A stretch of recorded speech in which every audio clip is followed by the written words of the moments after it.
ఈ మాట మిమ్మల్ని ఆదరించవచ్చు. ఎందుకంటే బైబిల్లో ఒక వచనం ఈ విధంగా వ్రాయబడి ఉన్నది, ఎవరి దుఃఖము వాడి హృదయానికి మాత్రమే తెలుసు అని. నిజమే కదా. మన పైకి ఎంత హుందాగా కనిపించినా మన హృదయంలో కలిగిన బాధ, దుఃఖము మనకు మాత్రమే తెలుసు. మరి కొందరైతే ఎవ్వరితో పంచుకోలేక వాళ్ళ హృదయంలో వారి దుఃఖాన్ని వాళ్ళే భరిస్తూ ఉంటారు.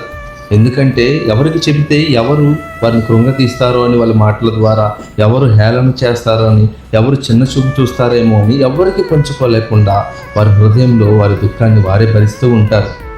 అందుకే దేవుడు ఈ వచనాన్ని ఇలా రాయించాడు కదా, ఎవరి దుఃఖము వారి హృదయానికి తెలిసిద్దని. ఈ మాట రాయించిన దేవుడే మరొక వచనం కూడా రాయించాడు. ఆ మరొక వచనం ఏంటో తెలుసా? నరులైతే నీ పై రూపాన్ని లక్ష్య పెడతారు, కానీ యెహోవా అయితే నీ హృదయాన్ని లక్ష్య పెడతారు. నిజమే, దేవునికి కావాల్సింది మన హృదయం, దేవునికి కావాల్సింది నీ సంతోషం, దేవునికి కావాల్సింది నువ్వు ఆనందంగా గడిపే దినాలు. అందుకే దేవుడు సమస్తాన్ని చేశాడు కదా నీ కోసం. ఈ దినాన్న ఎవరితో పంచుకోలేని దుఃఖంలో నీ హృదయం నిండి ఉంటే నీతో నీ మాట, దేవుడు సిద్ధంగా ఉన్నాడు. నువ్వు అడిగితే నీ హృదయంలో కలిగి ఉన్న బాధను తొలగించి, నువ్వు ఏ పరిస్థితిలో పడిపోయి ఉన్నావో ఆ పరిస్థితి నుంచి నిలవబెట్టి నీకు సంతోష సమాధానాన్ని ఇవ్వటానికి.